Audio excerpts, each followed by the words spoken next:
Why do you need spirituality in your life?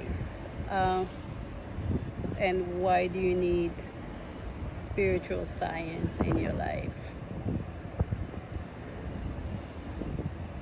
Understanding spirituality forces you to perceive the current reality that we are living in a completely different frame of reference.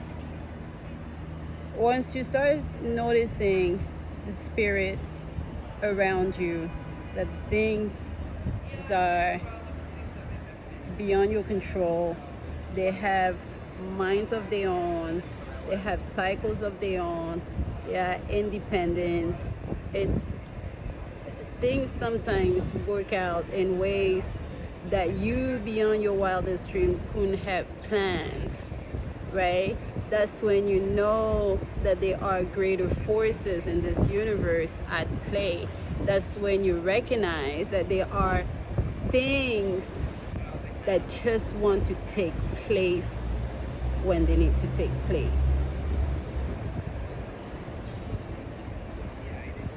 And once you start grasping that, then you want to know, well, where do those things come from?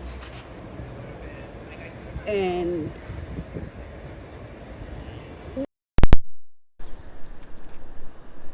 what are they? And this is once we start going into the realms of mysticism. You want to have spiritual experiences. You want to connect with the spirit world. You want to be able to perceive things from a completely different way that it has been presented to you thus far. You've heard the voices. And this is also a part where I feel that many people are having spiritual experiences, but they dismiss them. Or they feel like if they talk about it, they're gonna be labeled as crazy or cuckoo, or you need to, right? When I had unassisted, just veil thinning, seeing, I guess, on the other side, beyond the veil, it was my loneliest times. I knew spirit was in my house. I knew there were higher beings. I knew there were things taking place around me. Not only was I in disbelief, but I also knew that I couldn't talk about it.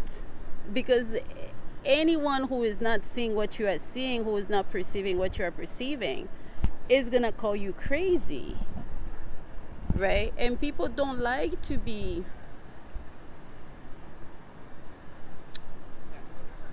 separated from society, right? People want to integrate and they want to participate, right? And that's another thing, is your views cannot depend on the opinions of others, right? To be a mystic, to set yourself on a path where you are voluntarily, through various different practices or rituals, whether meditation, contemplation, fasting, seclusion, ascetic lifestyle, is not something that you do with your whole village. It's a loner's path, right?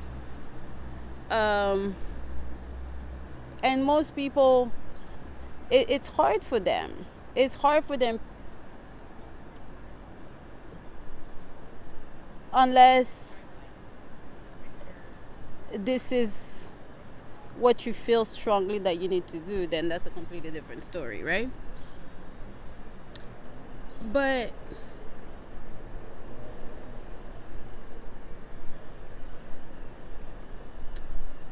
it's not widely um, accepted. It's not widely understood. I think that, and I mean, mysticism, mysteries, the mysteries. I love the mysteries. Uh, the word alone. Oh, I don't know. It has sort of a dark connotation, I guess, occult as well. When all it means is just the hidden, what we can't perceive. It's just like what's on the other side. Mysticism means pursuing the mysteries, pursuing spiritual experiences to heighten perceptions, to heighten levels. And in order to do that, you have to renounce your human nature and you have to sacrifice your ego, and you have to there's a radical rejection of living in this reality. There is a radical rejection of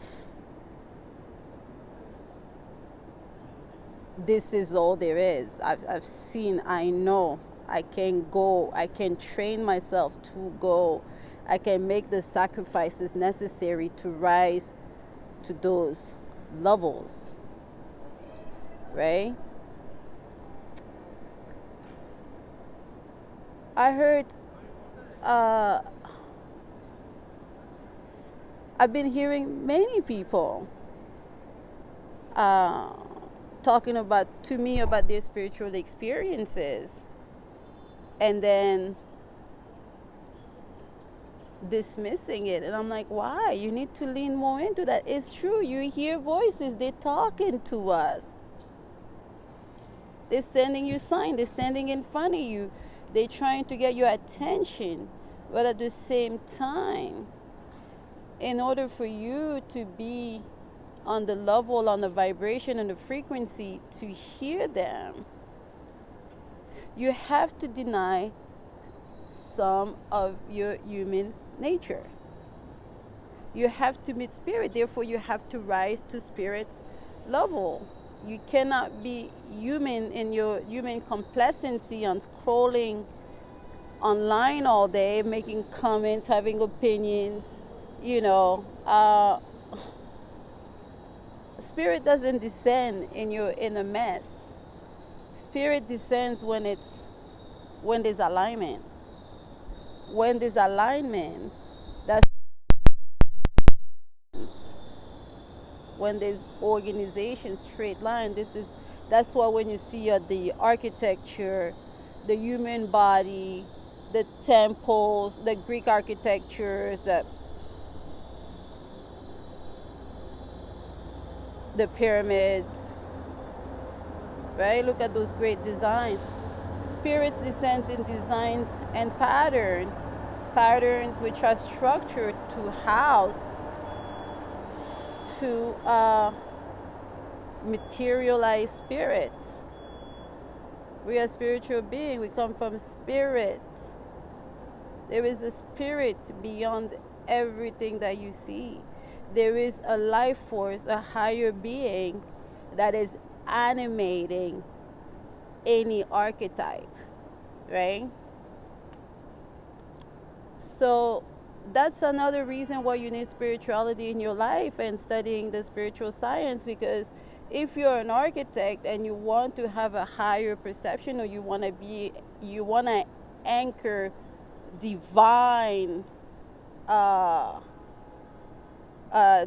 divinities, you want to house higher beings to get their knowledge, to bring this knowledge, to anchor it there here, you have to allow spirit to come down. And the way to do that is to erase some of yourself, is to make room. Your ego and spirit cannot cohabitate.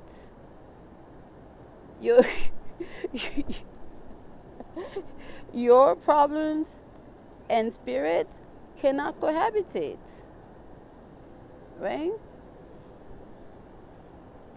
So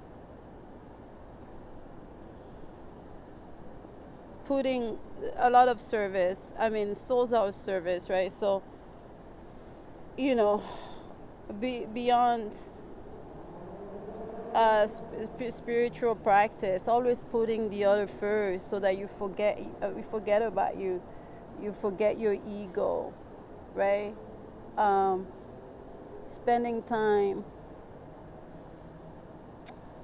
to me, yes, gratitude, of course.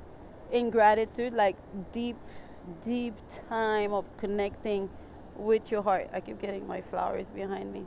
Of really spending in the heart space and really feeling your heart and really be thankful and grateful and recognizing, but really animating that muscle. Like, I love that practice.